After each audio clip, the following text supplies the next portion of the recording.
touching on similar to where the panel was going. So apart from the ministerial presence on the Joint Committee as set out in the WAB, what parliamentary influence could there be to scrutinise the progress of future secondary legislation? So, in your opinion. So there's a provision yes. in the WAB to allow the European Scrutiny Committee to raise an issue with a new EU law that's going through in transition, and then in theory if the committee raised a particular issue, I think it's of national concern or something, vital national interest with a particular piece of EU law going through in transition, then that could trigger a legal duty on the government to lay a motion which would then be subject to a vote of the Commons to say we've got a problem with this new EU law or there's an issue with this. I mean, the problem again with that is I'm not sure how that would have any actual practical legal consequences. Obviously it's a political mechanism that could say then feed into what the UK does when it can diverge after transition is ended. So it says, well, we didn't have a say over a particular EU law, it came into force while we're in transition and we don't like it, so that we'd like a future government to get rid of it or amend it or do something about it. But in practical legal terms, I don't think that we could stop that law coming into effect in the UK anyway.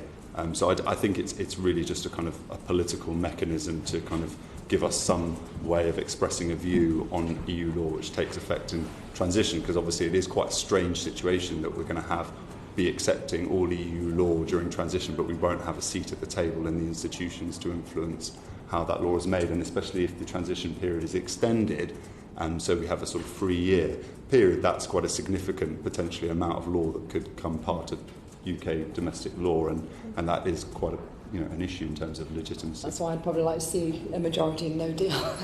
But thank you, Raoul. Thank you. Well, I think again, it's really up to Parliament and the government to decide how extensive it wants these processes to be. You can see.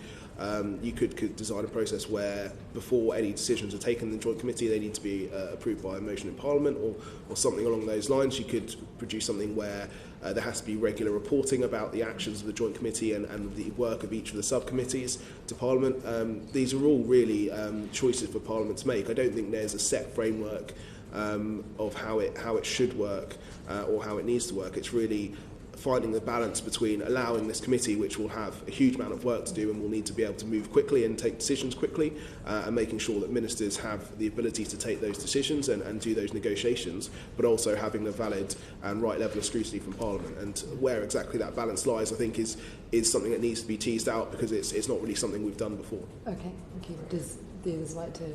I've got one final question, if that's okay then, Chair. Thank you.